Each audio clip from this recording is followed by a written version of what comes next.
আমার নিজের বয়স সবকিছু মিলিয়েই আমি অনেক ছোট, খুব ভারী প্রশ্ন আমাকে করবেন না। আমরা কিন্তু একটু অস্থির একটা সময় পার করছি না। দুই একটা এক্সাম্পল কিন্তু আসলে আমার কাছে মনে হয় যে পুরো একটা প্ল্যাটফর্ম রিপ্রেজেন্ট করতে পারে না। ভাইয়া, বাবা মা ছাড়া তো একটা গল্প টেলই করতে পারি না আমরা। আপনি 70 মিনিটস একটা কন্টেন্ট আপনি বাবা মা ছাড়া প্রেজেন্ট করবেন কিভাবে? একজন শিল্পীর হতাশা কিন্তু খুবই বাজে জিনিস। এখন যাই করেন না কেন সব সামনে চলে আসে, ফ্রন্ট লাইন সবই চলে আসে। এই বিষয়টা আপনার কাছে মনে হয় কতটুকু অথেন্টিক, বা এই লাইনটার জন্য আপনি কতটুকু রিসার্চ করেছেন যে না this is legal and this is right? না, আমি জানতে চাচ্ছিলাম যে এই যে প্রসেসটা এখন হচ্ছে, আপনি যেটা বললেন, যদি এটা হয় ডেফিনেটলি এটা দুঃখজনক।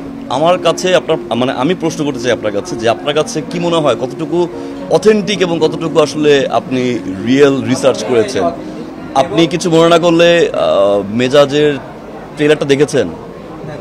আপনার কাছে মনে হইতে পারে কতগুলো আর্টিস্ট এখানে। ভাইয়া, এখন না সি বর্তমান সিচুয়েশন সব কিছু মিলিয়ে আমরা কিন্তু একটু অস্থির একটা সময় পার করছি না। এই সময়টার ভিতরে আমি মনে করি যে বিনোদন জগতে বা আমাদের এই, আমি বাকিটা বলতে পারবো না যেহেতু আমি যে ফিল্ডে কাজ করছি, আমি সেই ফিল্ডে কথা বলতে পারবো। সেই জায়গা থেকে সবাই মিলে খুব হার্ড ওয়ার্ক করছে জায়গাটা আরও সুন্দর করার জন্য।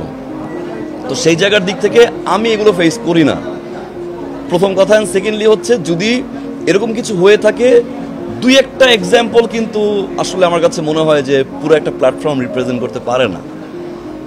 আপনার যেই আর্টিস্টের কথা বলছেন, আপনি খবর নিয়ে দেখেন ভাইয়া, সবার রেমুনারেশন কিন্তু ভালো। ভাইয়া, বাবা মা ছাড়া তো একটা গল্প টেলই করতে পারি না আমরা। একটা গল্প যে টেল করবো, একটা যে প্রেজেন্ট করবো, এটা তো শর্ট ফিল্ম না ভাইয়া। আপনি 40 মিনিটস 50 মিনিটস, এখন কন্টেন্টের ডিউরেশন বেড়ে যাচ্ছে ভাইয়া। আপনি 70 মিনিটস একটা কন্টেন্ট আপনি বাবা মা ছাড়া প্রেজেন্ট করবেন কিভাবে?